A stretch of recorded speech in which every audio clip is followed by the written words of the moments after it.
said I was gonna do my Sonic Shuffle review first, but I thought I'd take a moment and talk about this particular game, because this is a game that gets a lot of hate for no reason at all. Sonic the Hedgehog for the Sega Master System, not the Genesis version, the Master System version, is actually a fairly decent game that a lot of people don't seem to like for virtually no reason. Now, I will give the game this. It's very, very different from its Genesis counter, but it's by no means bad. Now, as you can see, the game looks pretty good for 8-bit. The graphics are nice, the music is a good rendition of the Green Hill theme from the original Sonic the Hedgehog on the Genesis. It's a pretty good game. The control is tight, and I kind of like it. The special stages are where things get a bit weird, because the special stages actually have nothing to do with the Chaos Emeralds. The goal of the special stage is to get to the television with the continue inside it, and you also get a couple extra lives in it if you're good at it. Now, obviously, this begs the question: how do you get the Chaos Emeralds? Well, the Chaos Emeralds are actually hidden in the different zones, and you have to find them.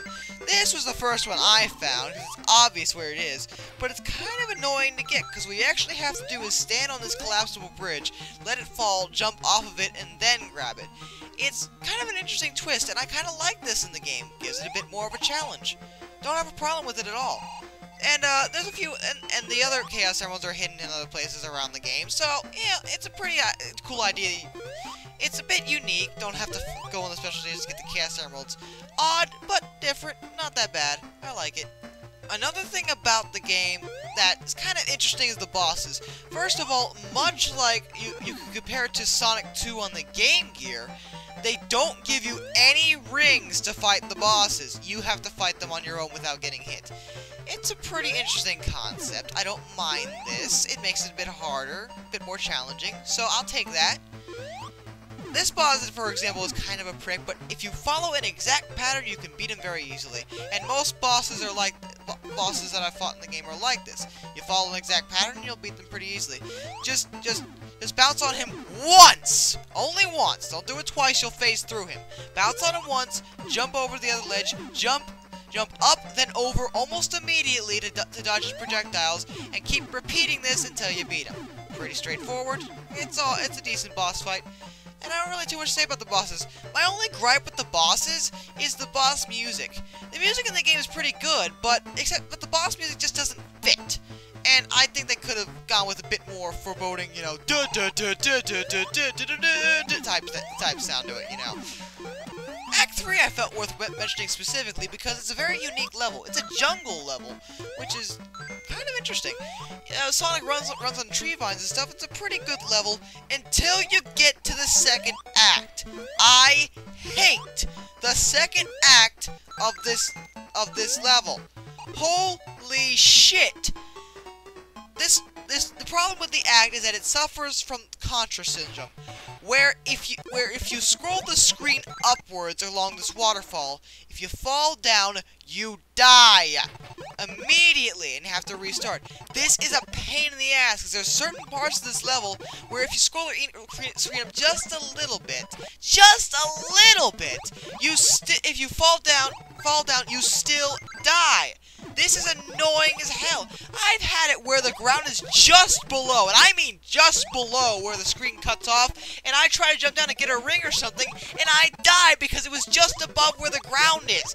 This is just annoying and is my least favorite level in the game because of this issue. The boss of the jungle level is also kind of a prick. Eggman's flying around dropping these black balls after you, and you have to avoid them. They're a bit annoying because if you jump up and hit him when he drops them, Sonic will almost immediately bounce down and slam right into the ball, thus killing him instantly. That is a pretty good level, but I have one gripe with it. It has sort of a similar thing to the double spike bug. Because he moves so slowly underwater, if Sonic hits spikes, he's gonna fall downward underneath them, and he doesn't jump fast enough in order to get out of them before his invincibility time is up. So if you hit spikes, you're assumably dead because you can't escape them fast enough, and then you die. It's annoying as hell. The boss is pretty straightforward, though. After Labyrinth, it's Scrap Brain, a fairly simple level, although you will get lost a lot, because the level is designed like a maze. Pretty interesting, confusing as hell, but it makes it a bit more challenging, so I kind of like that.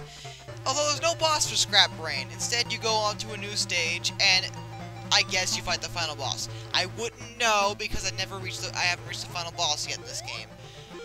The reason being is this game is a lot harder than any other Sonic game I've ever played. I kind of like this because it gives me a different challenge. If you've been playing Sonic games as long as I have, you'll find them to be easy now. But this game actually is kind of hard for me. And I like this. I like being challenged by a game. I like the game being a little bit mean. The game isn't very forgiving in some degrees, and it sort of reminds me of something else. What was it? Tails Sky Patrol, anyone? Okay, I'm gonna take back what I said about Tails Sky Patrol. I was wrong about Tails Sky Patrol. This game might be the most frustrating, most difficult game I have ever played. A training level! Over and over and over again! What the hell? What happened? Oh, come on! What was that? Bullshit! Oh, come on! I did it. Oh, my God. Yeah, I was wrong. Tails Sky Patrol isn't actually that bad of a game. It's actually a pretty good one. It's just extremely cruel.